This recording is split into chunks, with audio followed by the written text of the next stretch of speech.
Welcome back to the Mackem in the Middle podcast after another Sunderland League fixture. And the first game in I think it's one of four that we haven't actually lost. We didn't win, did finish 1-1 away to AFC Wimbledon, who were at the time 24th in the league table for form. Of course, Sunderland were 23rd. But a 1-1 draw, Sunderland took the lead, which we'll talk about. No, sorry, Wimbledon took the lead, which we will talk about. And then Sunderland did get an equaliser, very similar to the game against Cheltenham.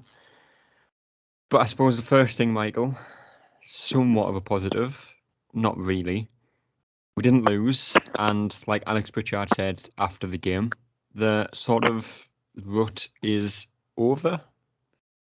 Will determine whether the rut is actually over in the next couple of games. If the rut being over for me means winning the next few fixtures. Yeah.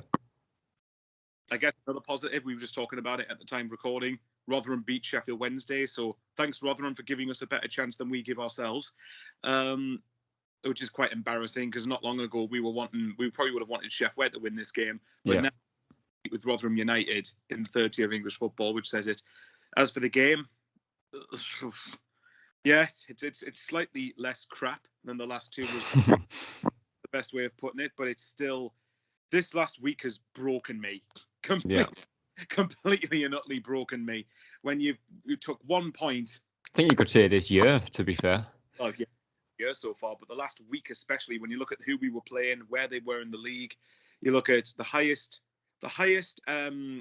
position out of the last three opponents is 15th. 24th place, Donny. We lose at home against them. We were 1-0 up against Cheltenham. We hadn't won, I think, since November, I think it was. Yeah. We somehow contrived to not win the game, and even worse, we lose. And then 20th place, Wimbledon. Yeah, I mean, positive, I guess. Pritchard showed quality again with the free kick. He's good for this level. But, okay, here's another positive. We didn't concede from open play, I guess. There's one. Now I'm really getting into clutching at straws territory, unfortunately, mate. Yeah, and we'll get on to the goal that they scored because there is obviously quite a big talking point there. But before we do, like you say, it's now Doncaster, we've dropped 3 points. Bolton, we've dropped 3 points. Cheltenham, we've dropped 3 points. And of course, Wimbledon, we've dropped 2 points. All games that on paper a team that weren't promoted should be winning and realistically should be winning fairly comfortably. Or at least not losing, I think, is the bare minimum you'd expect out of them games. We haven't won any of them. Automatic promotion is gone. I think there's no other way of really putting that now. Yeah, I'm someone who's tried to bang the drum about it, and this does not mean I think we'll do it, because I agree with you. I don't think we'll get top two. I never thought we would anyway, but I didn't. But the thing that gave me hope was the fact that Wigan have so many games, and I've said to you before coming on to record, I looked at their fixtures and I was astonished how many games they have left to play. They basically, apart from a 2-week spell at the back end of March, which is an international break, they do not have a free midweek pretty much for the rest of the season now. But as I've said countless times, Sunderland don't take advantage of that opportunity. So therefore, it doesn't matter. It means diddly squat. It means bottle. Because if we don't beat the teams that we've dropped points at, if you look at the last 4 games, basically we've dropped, 11 points if you're wanting to be in and around the promotion mix. If we've got, say, 10 points, if we got an extra 9 points and we're on 64, we're second, 4 points behind Rotherham at this stage, and then you think, okay, we've got Wigan to play, it's still possible. However, the problem is we just give ourselves too much to do. And now, as embarrassingly as it is, we're in a hunt at the minute to probably just stay in the playoffs, which is criminal for this squad of players, in my opinion. Yeah. Well, I think it's normally, and I say normally because obviously every league season is of a very different standard. Obviously, last season's wasn't a particularly great one, so the point tally was somewhat different, but it's normally 2 points per game that get you promoted, which obviously, as we've said in previous podcasts, would, require Sunderland or anyone really to get 92 points thereabout, probably a few points extra this season. Sunderland would need to pick up 38 points from the next 14 games, which affords you to drop 6 points between now and the end of the season.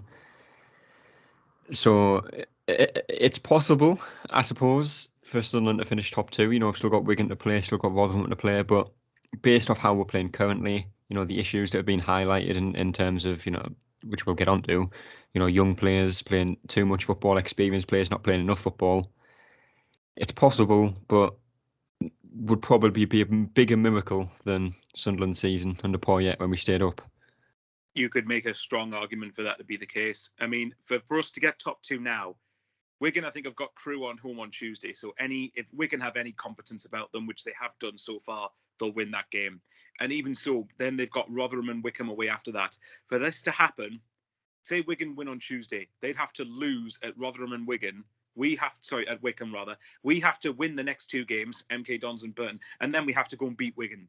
If that happens, then God knows, stranger things have happened. But at the minute, with the form that we're on, it just looks very, very, very unlikely. And it comes back to the point. I mean, look at it. We talked about 2 points per game. We're on 55 points after 32 games. If we were on 2 points per game, we'd be having at least an extra 9 points. We'd be on 64 points right now if we were at 2 points per game. And it really just doesn't bode well. And I don't get, if you look at the state of the team when we beat Sheffield Wednesday 5-0 not long before New Year to now, I'd love to know what's happened in that dressing room for this to have been allowed to have occurred. I'd love to know what combination of factors there is. I'd love to know that. For me personally, I think a lot of it is that the standards have dropped. Not all of it, obviously. There probably will be other factors to consider, but for me, standards have dropped. You can't convince me that the team gave 100% in the last few games when you can't beat Bolton, you can't beat Doncaster, you can't beat Cheltenham, and you can't beat Wimbledon. Even if you want to take Bolton out of it, the score, even if you take the Bolton game in isolation, yeah, the scoreline's ridiculous, but that's one game where I think I wouldn't have been shocked to lose. Whereas the next three, no, you need to be winning at least two of those to have a realistic chance. But yeah, I don't know if you've got any ideas, but I just don't know what's happened. What's happened between Sheffield Wednesday and now? It's just ridiculous. Yeah, I mean, I think you could probably go on for hours trying to find everything that's contributed to where we are now. Yeah. But back to the game as an individual. We didn't lose, so we'll probably focus more on the game than we usually do, which is sad to say. But Alex Neil's first game in charge, first game as head coach, I think he had 30, 40 minutes the day before, to kind of try and get some idea across the team.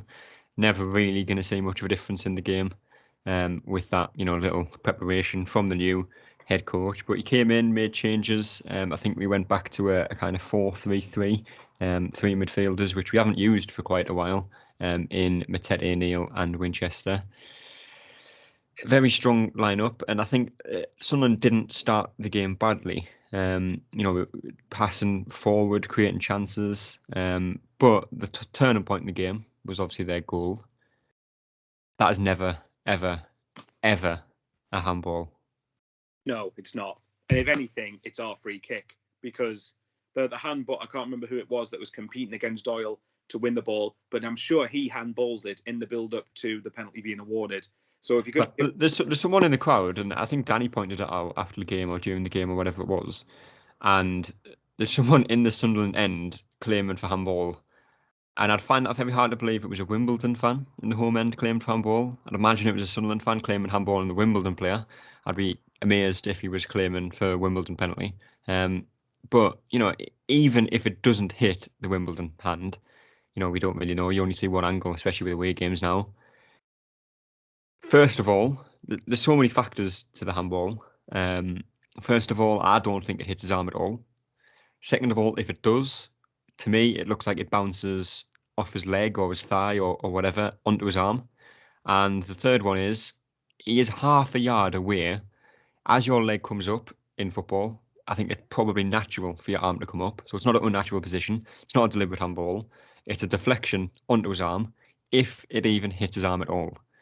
The linesman, I think, is the one that gives it, and you can see, I think it's 2 or 3 minutes later, he can't see a thing on the pitch because of the sun in his eyes. The whole of that stand where he stood, kind of shading the face just to try and see what's happening. Linesman's doing the same thing. So how he's seen that is baffling. agreed completely. I don't. It just sums up the state of officials in this league. And I could probably enter the Guinness World Book of Records for the amount of times I say this, but it's the officials in this league have been, always are, and always will be shite. They will be. They just, and until the EFL does something about it, actually tries to do something about it, then I think we're just going to have to expect more of this, and we shouldn't have to, because at the end of the day, whatever league they're in, they're professional officials. They should be able to tell. If that's the case, if they can't tell what a decision is, then anyone off the street has got a chance of being a League One referee, because it's how, again, like all the points you've alluded to, I can't add to. How you can give that as a penalty, I have absolutely no clue. And it took me a few seconds to realize a penalty had been given when I was watching it. So I don't know. Like I said, until this is addressed, this is going to keep happening. And clubs, and this will cost clubs down the line. This will cost. So this can't be allowed to go on to the state it is. Yeah. And obviously, it's not taken away from Sunderland's performance, because we didn't really deserve anything out of the game anyway. But ultimately, we win 1-0 if it's not for poor refereeing decision. And that's not an excuse. That's just a fact, probably. I don't think Wimbledon really offered too much of a threat outside of that. I think there was one save that Patterson had to make after kind of dropping the ball from across originally. But Dan, again, just on the topic of referees, I think in the game, there was, I think, 15 yellow cards in the game. And I would argue 12 of them were never yellow cards. Some of them weren't even fouls. I look at the Matete one where he got booked. I think the Wimbledon staff were, asking for red. I don't even think it was really a free kick. The Bailey Wright one, right on the byline. Player runs into him. Is it a foul? I don't think so. Is it a yellow card? Absolutely not. The whole state of refereeing in the game was just absolutely shocking. Yeah, I couldn't agree more. And I could talk to them blue in the face. I absolutely agree with what both of you are saying.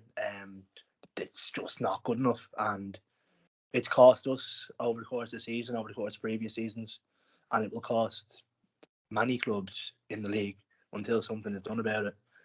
Like that, that is 2 points dropped because of a poor refereeing decision. Not that we deserved anything out of the game, of course. We weren't great, but that's the difference between promotion and another year in League One, and it's not good enough out of the EFL. It's not good enough out of the officials, and something just has to be done about it. Yeah, and like I say, Michael, that was kind of realistically the turning point in the game. Like I say, Wimbledon took the lead, and Sunderland's confidence, ability, everything kind of goes down when the fans, the atmosphere, everything changes when Sunderland go 1-0 down at the moment, with how games have went in recent times. But I think it was about 10-15 minutes later, Sunderland won a free kick on the edge of the box, very similar position to the one that we won against Cheltenham, and it was Alex Pritchard again who won it, I think. Good move. He's very good with the ball. He can get out of tight spaces very well. He does that in this situation, gets the ball through the defender's legs, gets fouled, and it's getting to a point now where as soon as you get a free kick in that position with Alex Pritchard on the pitch, you're almost counted as 1-1 already. Exactly. And it just goes to prove that the quality, that it's took him a while to settle in, but he has got quality for this division. And the free kick is, both free kicks, to be honest, hit so accurately with the right amount of curve, the right amount of pace on the ball to take it away from the keeper. You just can't. He was the only one yesterday for me, Pritchard. Well, one actually, because there was a couple, but the one that probably tried to show the most quality, and the one that tried to take most responsibility. And at the minute, he's our creative spark. A lot of the things that we try to do go through Pritchard, because he's someone who's, again, very good technically, as you said, gets out of tight space as well. Funnily enough, I was watching a stream of the game, and one of my mates said to me, because as you know, streams tend to be a bit behind, and I'm not going to say anything, or I'm not going to put the phone down. So that did ruin it for me a bit. Same. Yeah, I was pretty much kind of told it was a goal before it happened. But yeah, with Pritchard, I mean, I don't care if we don't get promoted. Can we please just keep hold of him? Just please. Please. It gives us at least a creative spark to work off next season. Yeah, and I think that's a prime example, Dan, to the issues at Sunderland now. I've said multiple times, these players are good players technically. They have ability on the ball, ability off the ball, finishing, passing, crossing, whatever it may be, is very good and is enough to get you out of League One. Players like Alex Pritchard doing this every week. You've got Ross Stewart, who, hasn't been in the best form in recent times. I think it's now 1 in 7 that he scored. But, you've got Alex Pritchard, you've got Jay Matete, you've got Dennis Serkin, players who are very good technically, but they're still not getting results. We're dropping points that we should never be dropping. And like I said to Michael earlier, that's now, I think 11 points we've dropped in the last 4 games, which realistically should have been 12 points that we picked up. Yeah, you've hit the nail on the head there. I absolutely agree. And I think we need to get promoted this season just to keep the players. Like if you look at the quality we have, I'd say the starting 11's too good for the league. Like I think Stewart will be gone, Matete will probably be gone up a level. Pritchard, obviously Hoffman, Jacques back to their parent clubs, Callum Doyle as well. And these are players we need to keep a hold of if we want to get promoted next season as well. If we're stuck here again. Obviously, with the appointment of Alex Neil, he spoke well at the end of the game. He does seem to know what he's doing, and there's no bullshit out of him. There's no data analytics the way Lee Johnson had.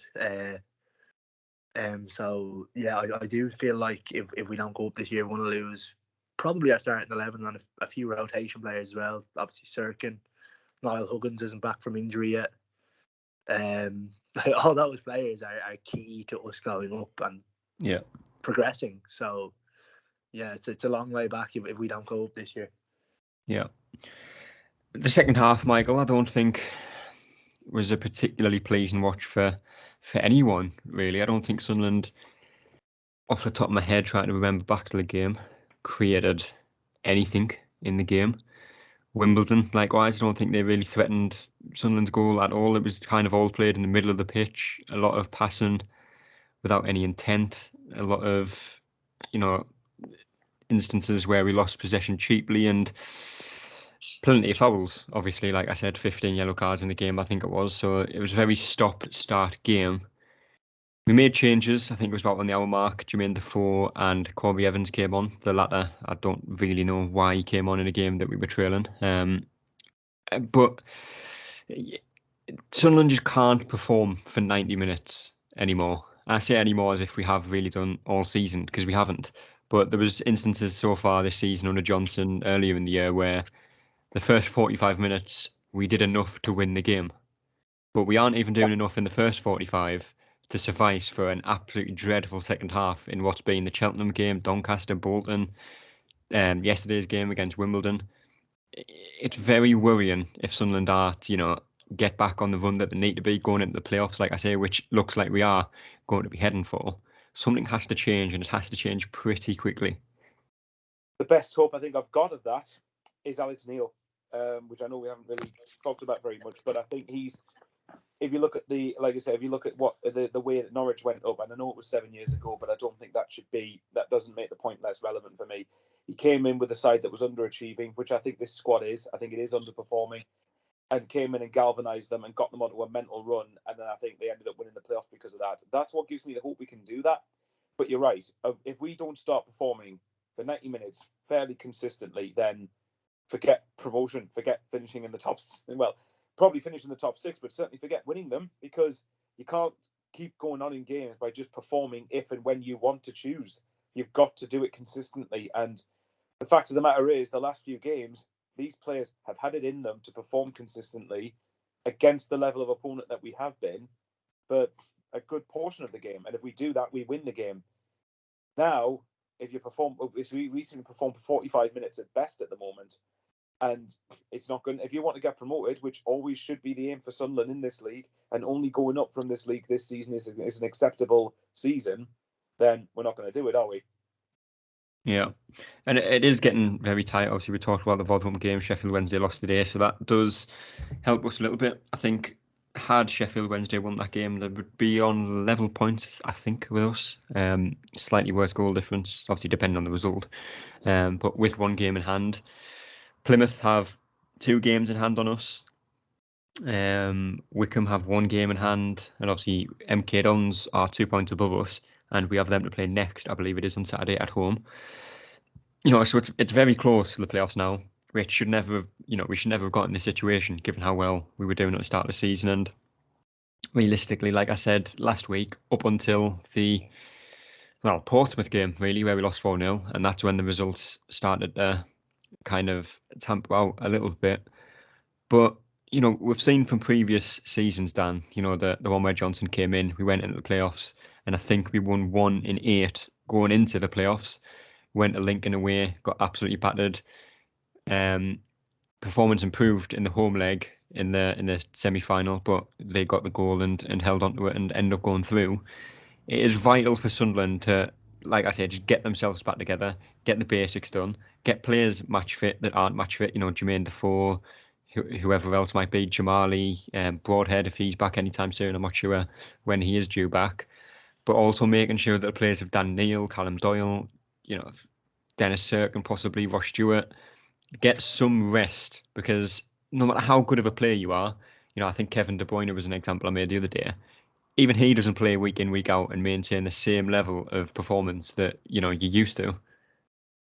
Yeah, the lads look out on their feet and half out of them. Stewart, Doyle, they just can't maintain it. And you couldn't ask that of any player, never mind League One, Championship level players. And don't even get me started on that Lincoln game. I'm still fuming they were allowed to put that goalkeeper in on the emergency loan. But yeah, I think we're very momentum based team. Like 1 in 8 isn't good enough ever. Going into playoffs, you can't be expected to win it after winning 1 in 8. So I think we need to get a streak going and we need to get it going fast. Yeah. Alex Neil has a full week to work with the team now, and I think he'll assess the fitness levels and see what the story is. I think we need players back, even the likes of Luke O'Nien. He can fill a gap anywhere, and I think we're missing players like that to just give other lads a break and a rest. Yeah. I think we need Broadhead back. We need to bring Defoe and Roberts up to speed, because they could absolutely lure it at this level if given the chance. They could be vital for the playoffs as well if you get them in good nick as well. Yeah, absolutely. I think on any given day we can beat any team at this level, and even in the championship, you saw we bet QPR there on penalties. So it's not out of the realms of possibility for this group of players to turn up and turn the team over. It's just getting them to do that. Yeah. And, like Alex Neil said after the game, Michael, it is a very unbalanced team. Like I mentioned, in terms of young players playing too much football, playing every week, every minute of every game, pretty much. I think Dan Neil was substituted in the Cheltenham game, possibly, or whatever game was before that. But other than that, he's been playing every minute of every game, and he's been our only hope in midfield, really, up until obviously Matete came in. Ross Stewart, like I said, he's been, one of, if not our most important player, the goals he scored. But again, he's a player that he's been up front by himself recently. He's chasing down every lost cause. He's going to be absolutely knackered at the end of the game. And he's doing it again every minute of every game. I think yesterday was probably the first league game since the start of the season that he hasn't played all 90 minutes, I'd imagine. Yeah, and then this is where I do think you need to call in the question of those above, of the board for the January window, where we have the opportunity to address that. I do think with the likes of Defoe, I think that Defoe, even at his age now, is still more than good enough for League One. But he's a completely different type of forward to Stewart. He's not going to be someone who's going to do the work of the team for the team. He's going to be someone who should and he shouldn't be expected to. He's someone who should be in the box, ready to receive passes and score goals.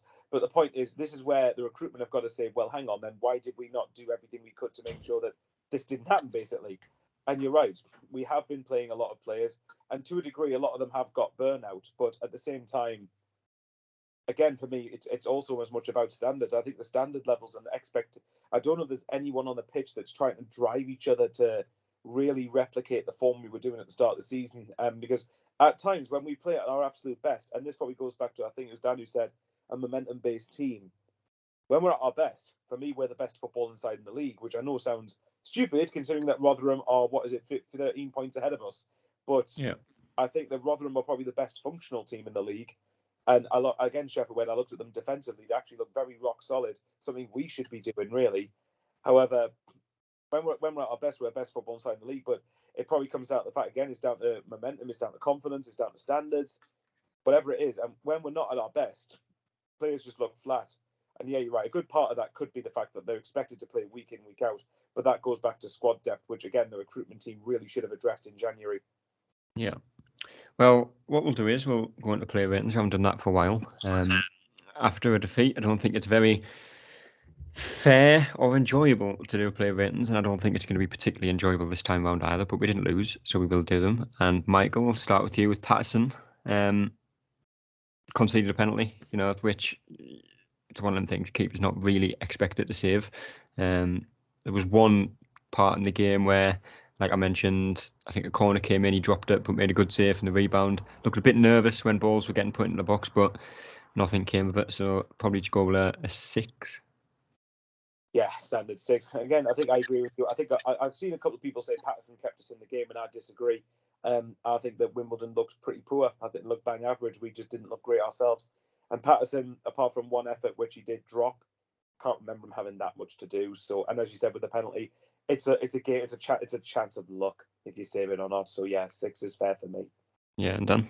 Yeah, 6 for me as well. He didn't have all that much to do. He did make that good save from the corner, but at the same time, he shouldn't really have dropped it in the first place. Yeah. He was beaten by a soft penalty. Nothing you can do. So yeah, 6 for me. Yeah.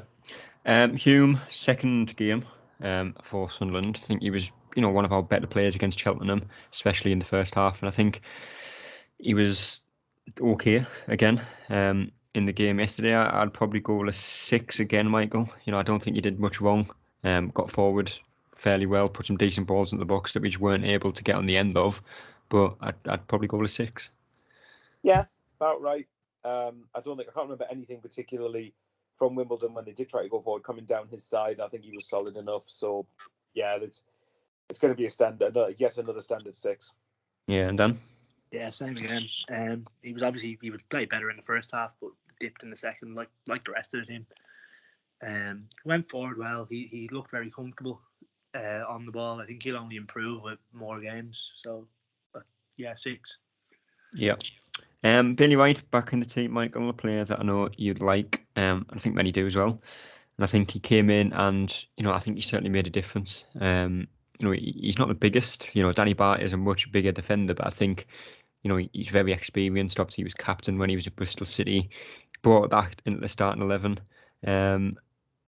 Don't really think there was anything he did wrong. Very scrappy game, and I think that's a game that probably suits Bailey White. So I'd probably go with a 7. I agree with that. I think again, and I've said it repeatedly, and yes, you are correct. I do like Bailey White. He's someone who I think we've missed in the last few weeks. When, if you look at it as a comparison, the last couple of games when Bailey White hasn't been in the team, we've conceded something like 10 goals in the previous 3 games. Granted, one of them was a 6-0 drubbing, but still. And then he comes into the team, and the more positive I think is that we didn't concede from open play, and I think Bailey White is a big factor in that. I think he calms everybody down. I think Doyle looked. I mean, we'll get on to Doyle, but I think he calmed Doyle down a bit more. I think he helped calm the fullbacks down a bit more. And although I prefer us to play with a back 3, if Bailey White's in a back 4, then I'm a bit more confident that we might be not rubbish at the in central defence at least. Yeah, and Dan? Yeah, solid game for me. He was 7 for me. The exact sort of game we need him for. That's what we were missing out on. He did calm Doyle down, kind of a leading presence at the back. And I remember at the start of the season, Lee Johnson said something about, I don't know, leaders and players taking up different roles behind the scenes. I don't know if they've done away with that by now or what the story with that is. But yeah, he showed his leadership there, and he played well enough. He's just the game suited him. So yeah, 7 for me. Yeah, Callum Doyle, which you mentioned. Like I said, the penalty that was given against him, Michael, was just a terrible decision, and I'll never get over that. Other than that, I don't think he did anything particularly wrong defensively on the ball. At times, looked a little bit suspect, give the ball away in cheap positions. But again, I think that comes down to the fact that he's played possibly every game this season that he's been fit for. And, performances will drop. It's natural, even more so when it is your first season in football. So I'd again 6. Agreed. I think again, on like you said, when it comes to defending, and I think again Bailey White is a big factor in this. I think he looked very solid at the back, but obviously going forward, his distribution was a bit questionable at times. I don't know, his willingness to try and outskin players at the back does still concern me a bit, but that is probably down to the fact he's been brought up from Man City. So yeah, 6 for me. Not his best game, but certainly far from his worst. Yeah, and Dan? Yeah, very average. It was a soft penalty. I don't think he ever should have conceded it, so I don't blame him for that. Defended all right. He does try to kind of drive out a bit too much for a League One team. He's a bit sloppy. Kind of needs to work on that a bit, but didn't do much wrong. So 6 for me. Yeah. Dennis Sergen at left back. I could be wrong on this, but I think it was him that set the chance up for Matete. I say chance, it was very much a half chance at most for Matete in the second half that went just over the bar. Other than that, I don't think he did too much offensively. Didn't do anything wrong that I can remember defensively. So once again, Michael, 6. Yeah. Isn't that like 4? Is it 4 6s out of the first 5 ratings we've given? It is. But yeah, just the defence in general was actually all right. Maybe it was down to the fact Wimbledon haven't given us the most to worry about. But yeah, standard 6. I've liked Sergen. When I've watched him this season, I've liked him quite a bit. I just think he's gone. I think he's got a little bit off the boil recently. But yesterday he was defensively all right enough, and just I think the main thing that let him down was distribution and decision making going forward. Yeah, done. I might give him a 5 just to be different. No, I think he's the only player on the pitch who actually had a better second half than the first half. That was a good chance for Matete. He set up, well, not a good chance. He set up a chance for Matete. He played all right. So I'll give him a 6. Like, he wasn't that bad. Yeah. Winchester, obviously one of 3 midfielders. God forbid another 6, but I don't think I can give him anything other than that. It was kind of an interesting midfield because normally you've got a midfielder that'll stay back, a midfielder that's kind of box to box, and a midfielder that will get forward. But when you've got Neil, Matete, and Winchester, they can all do the exact same thing. So I think there was times where Winchester would go forward and Neil would drop, or Matete would go forward and Winchester would drop, or vice versa. And I think when Winchester was the one dropping further back, we looked more kind of solidified defensively and got forward better. So again, Michael, 6 out of 10. Yeah. Probably the one that was the most robust of the midfield, and one that just basically gave us that solidified platform to build off. Which I suppose if we do keep up in upcoming games, then we might have a chance of being able to control games a bit better. But yesterday, solid enough. Won his battles when he needed to win them. Didn't get caught out too much. Just kept things simple, which I suppose at the minute is what we need. Yeah, and Dan? Yeah, 6 again. Didn't have a real influence on the ball or the game. Did well in that kind of role, protecting the back 4. Obviously, he's a much better midfielder than he is right back or left back. So I like to see him in the middle, but just one of those games where he didn't have much of an influence. So yeah, 6 for me. Yeah. Daniel, again, guess the number. Again, like we've said a few times now, he is a player that has been excellent this season, and being linked to Aston Villa and Burnley kind of shows that it's his first season and he's getting these reviews.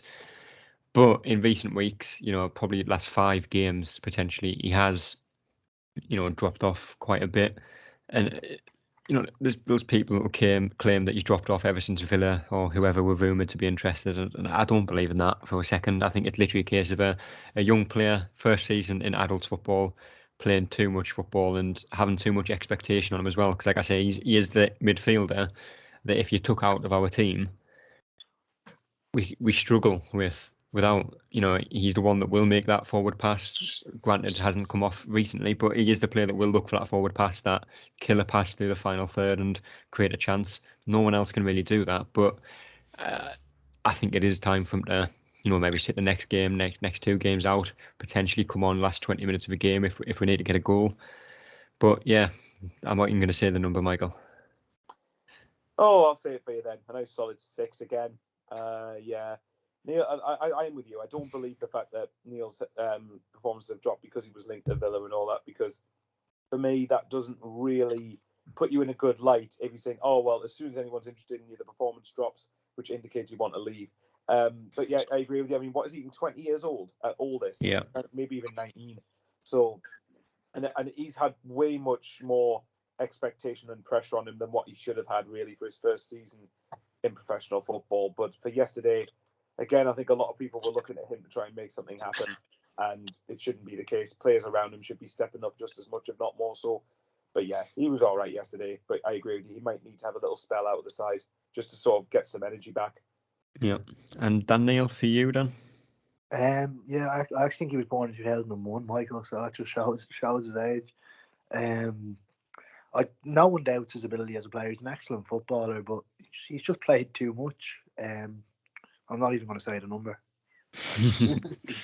He was fine. Like, Yeah. Next midfielder and the last midfielder. Granted, we're not going to go with a number 6 because I don't think he deserved a number 6 because I went with a 7, Matete. He is very much a League One candidate, I think, is the way to put it. And I know he's only played 2 games. He could completely go downhill from now and end up at Scarborough next year for all I know. But from the games that he's played and what Fleetwood fans told us to expect, he certainly lived up to that. He gets around the pitch very well. He pops up in attack, in defence, in midfield, always looking for the pass and always plays the pass once he receives it. For someone who's I think he's 5'7", 5'8", he's very strong, very hard to get off the ball. Obviously, it was him that won the ball back for the free kick against Cheltenham, and he did that multiple times yesterday against Wimbledon as well. I think he is a player that is going to be very important, for the remainder of this season, and hopefully, if we get promoted in the Championship next season, if not, if we can keep him, we'll be, probably one of the best midfielders in the league next season in League One, Michael. I agree. I think either way or another, I do think we will keep hold of Matete because I couldn't see him joining for just 6 and then leaving after 6 months. But the fact we've got him on a long contract, it's 4.5 years, isn't it? Yeah. So yeah, I mean, yesterday again, different number again, 7. So I think what I've seen of him, he's very impressed. He's impressed me quite a bit. Yesterday was the first game I was actually able to watch him from the start, and I think the midfield was a bit more balanced. If you look at Winchester and Matete, like Winchester does the ugly tackling and gritty side of the game. I think Matete does that as well, but I think he offers more bite, more mobility and energy. And more bite, that makes absolutely no sense. But yeah, he offers more mobility, gets around the pitch better, and I think I think across the course of the rest of the season, he might be a nuisance to play against, which again is what we need. We need to be nastier and harder to play against because right now the underbelly of the team has been far too soft. And hopefully, if Matete lives up to what the Fleetwood fans have said, that'll change. Yeah, and Dan, for you? Yeah, he looks to be a really, really good signing. He's just a big ball of energy. Covered every blade of grass. 7 for me. He was driving us on a bit. I know you were saying there was no one to kind of drive us on and lead us and set the standards, but he did drive us on a little bit. Yeah, he's one of the few I felt did. Yeah, he did. Like he loads of energy. Looks like he really wants to play and really wants to win. So, yeah, great all action display from him there yesterday. 7 out of 10 for me. Yeah. On the attack, Michael, Jack Clark started again. And I don't think you watched the Cheltenham game, did you? But he was one of the. He was one of the brighter players in that game. And I don't think he had as much as an influence in this game. He still likes to get on the ball. He still likes to make stuff happen, and you could tell that. He's very tricky on the ball, very hard. Kind of predict where he's going. He can go inside, he can go outside. I think 2, 3, maybe 4 good crosses he put into the box. But like I said about Hume, there was just no one to get on the end of it and kind of get that final touch and possibly get the goal. But based on his performance, again, dread it. 6. Oh, the return of the 6s. Yeah, I mean, Jack Clark, like I said, I actually thought that from what I did see, Jack Clark was one of the few that was, he always tries to take people on. And that sounds such a very simplistic thing. But I think there was a couple of times he tried to do it a little bit too much. And I'm not going to compare him to Lyndon Gooch too much, obviously. But like it struck me a little bit of Gooch in there. But the difference is Clark is 20, 21 years old. So he's got the age advantage, age thing in his favour, whereas Gooch is like 26, 27. And he really should have found that out at this point. But with Clark, I like the look of him. He's someone that I think gets me off my seat a little bit more, and actually think that might make something happen. Again, when I go back to players that have been deemed we've got players that many have been deemed good enough for the Championship, and he's one of them. And if you look at the fact that he was stood out at Leeds a few years ago, he was playing, I think, what was it, I don't know if he's played the Europa Conference League, any games for Tottenham. Can't imagine it'll be that many, but he's definitely got talent. And I suppose if you look at with him and the same with Patrick Roberts, to be honest, the more that they play, this is me being optimistic. Hopefully, the better they become in time for the playoffs. Yeah. Dan? Yeah, 6 for me. Loads of direct running, and you can see he's a very skillful player. Just the end product hasn't been there yet. And like Michael said, it's very kind of Gooch-esque. Not that I want to speak on him. Like, it's hard to believe Gooch actually played in the Premier League with us. Looking at him now, but yeah, Jack Clark. I reckon he'll come good. He looks to be very skillful. He's obviously still young, plenty of pace. Just the end product wasn't there yesterday, or hasn't been there as of yet. So yeah, 6 out of 10 for me. Yeah. Alex Pritchard on the other side, Dan. I'll go Michael first, actually. Got the goal, again, like I said, it's a carbon copy of the goal that he scored against Cheltenham in the last fixture. Same position, same side of the stadium as well, I think. Everything about the goal was the same. He won the free kick, he took it, he put it in the top corner, and we didn't get 3 points, which is the most disturbing similarity between them two games, I think. But, again, Alex Pritchard is a very good player, and had it not been for injuries, would probably still be a Premier League, possibly high-end Championship footballer right now. His technical ability is probably the best at the club, one of the best in the league, if not the best. He gets on the ball, he can get out of tight positions, like I mentioned. He's got an eye for a pass, he can shoot from distance, he can finish. There's very little he can't do, apart from possibly win headers. But again, I think he was the player that made things happen for Sunderland when we did go forward. Obviously, put a very good ball through to Stewart in the second half, I think it was, and Stewart possibly took an extra touch, and it did get cleared. But based off Pritchard in the game, Michael, I'd probably go with a 7. I agree. Like I said earlier, I think Matete was one of the few that tried to get things going. I think Matete, Clark, and Pritchard, from an attacking perspective, because defensively we didn't do that much wrong, but from an attacking perspective, they were probably the 3 for me that was attempting to try and really influence the game and really try to make something happen and try to drive us on to win the game. And obviously, and I suppose you could say thanks to Pritchard, we didn't lose the game. And I still don't view a point. I'm sure we don't view a point at Wimbledon as a good result, but nevertheless, it at least prevented us getting beat. So yeah, Pritchard, like I said, over the last few weeks, over the last couple of months, when you look at everyone else, they started well, then have got burnout. Pritchard's kind of been the opposite, where he hasn't had the greatest of starts, and then he's really starting to come into his own. I suppose the biggest thing is just to make sure that he stays fit. But again, without meaning to sound horrible, thank God for those injuries in some ways, because otherwise we wouldn't have got him. Yeah. Dan? Yeah, 7 for me as well. The free kick was very good. Obviously, technical ability is second to none in this league. I think he's the best midfielder, or one of the best in the league. He couldn't really get contact. I think he had another chance at a goal from, I think Dan Neil played it into him. Yeah. They didn't get the right contact on that, and had a good corner whipped in that I think it was right, they headed it over. Yeah. So he had a big influence on the game and the attacking proceedings for us. Drove us on, like you said. So yeah, 7 out of 10 for me. And moving on to the last player was Stewart. Like I said, he had one chance in the game, really, that he took an extra touch, defender closed him down pretty quickly and got the ball away. Other than that, he didn't do too much. And should he have been taken off? I don't think so, because I think he is, even when he's not, offering too much of an attacking threat, he's very busy. He'll close the keeper down, he'll close defenders down, and force a mistake, which multiple times this season from doing that, we've scored a goal from it.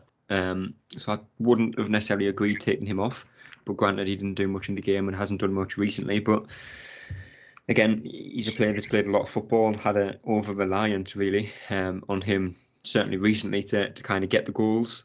So on yesterday's game, probably go again 6, Michael. Yeah, this is the last time I think we'll have to mention the bloody number 6. Yeah, with Stuart, the biggest thing summed up for me was I think his confidence has took a dip in front of goal, because I think a confident Ross Stewart, with that chance that Pritchard set up for him in the second half, buries it in the bottom corner and it's 2-1. Yeah. But 6. So it sounds like I'm being harsh on Stewart, but it's only because we've seen much higher from him. But you're right though, he still shouldn't be expected to carry the whole team's attack going forward, score all the goals. But at least with him again, when he doesn't score, he is busy. And I agree with you. I wouldn't have personally took him off. I would have wanted to see him and Defoe up front together. But yeah, Ross Stewart, as long as if we can get Ross Stewart back into form, again, I keep saying this in time for the playoffs, then we'll have a chance. But if we don't go up next season, I think it's safe to say he's one of the first players that'll be leaving the club in the summer. And if a championship club came in for him in the summer, if we're still in this league, he can't be faulted for going at all. Yeah, and I think there was multiple times in the game where had Defoe been on the pitch, there's a very good chance we score. Because I think there was a couple of times where the ball goes over the top to Stewart, a kind of aimless punt up the pitch that Stewart obviously chases down. He won the knock on, and there's just no one behind him, to kind of run into it, get a shot on goal, or maybe just chase it down and force a mistake, like I said. And I think Defoe is the player that would do that. He likes to be on the kind of last man, on the shoulder of the last man, and spin the defender and get a shot on goal. And I think there was one point in the game that had Defoe been on the pitch would have been a perfect opportunity for him to kind of get his first goal, put us in front. But he wasn't on the pitch, so he didn't. But anyway, Dan, Ross Stewart. Yeah, 6 for me. He works hard every game. Like that's a given. I think he helps out in the back as well. Like he tracks back. Yeah. He's our only striker, so yeah, that's something I'm excited to see, or I hope to see him up front with Stewart or with Defoe, because I think they could work really well together. Like I remember Defoe and Peter Crouch had a great partnership for years at And the Tottenham HB. and Portsmouth. Yeah, that too. Yeah, get him back as well. But yeah, I think Ross Stewart obviously hasn't been up to his usual standards as of late, but how can you expect to maintain that over a season like that when he's played every single minute of every game? Yeah, I think like Michael said, I think if his confidence was where it was earlier in the season, he buries that chance. Yeah. But yeah, you can't fault his work rate or his desire. Just wasn't happening for him yesterday. Still, also agree he should have stayed on the pitch. Just because him and Defoe up top would cause mayhem for any defence in this league. Yeah. But yeah, 6 for me. Well, man of the match, Michael. For me, I think it would be out of Pritchard. I mean, based off ratings, it's out of Bailey White, Pritchard, and Matete, but I think I would have to go with either Matete or Pritchard myself. Who would you go with?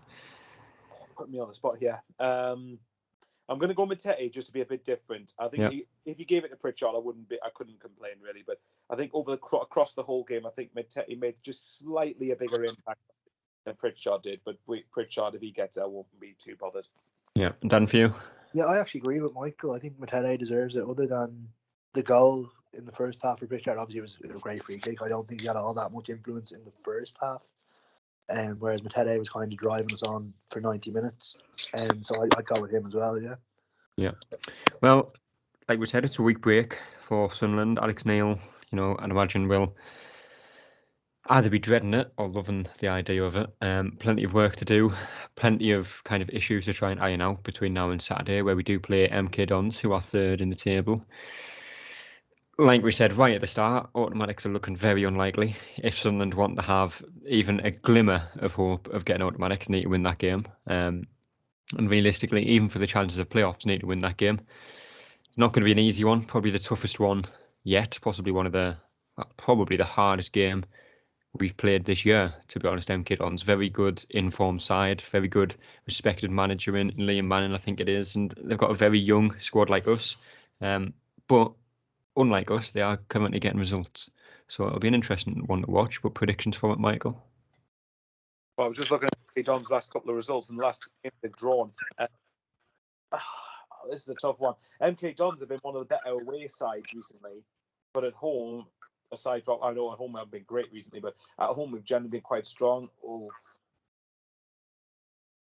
I think I'd probably go with a 1-1 draw, and I don't. I think the win-this run's going to continue, but I don't. But I wouldn't say a point at home. MK Dons I don't particularly view as an inspiring result, but it wouldn't shock me. MK Dons are going to be a lot better than what we've faced in Wimbledon, Doncaster, and Cheltenham. So, and they're not going to give us any room to breathe either. So, yeah, I'd have to say 1-1, unfortunately.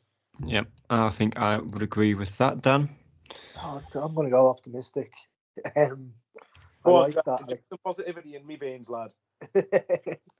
Well, we need it at the moment. You know what? I think with Alex Neil, full week to work with the players. I think he can do a lot in that week, and I think we'll get our new manager bounce next week rather than yesterday.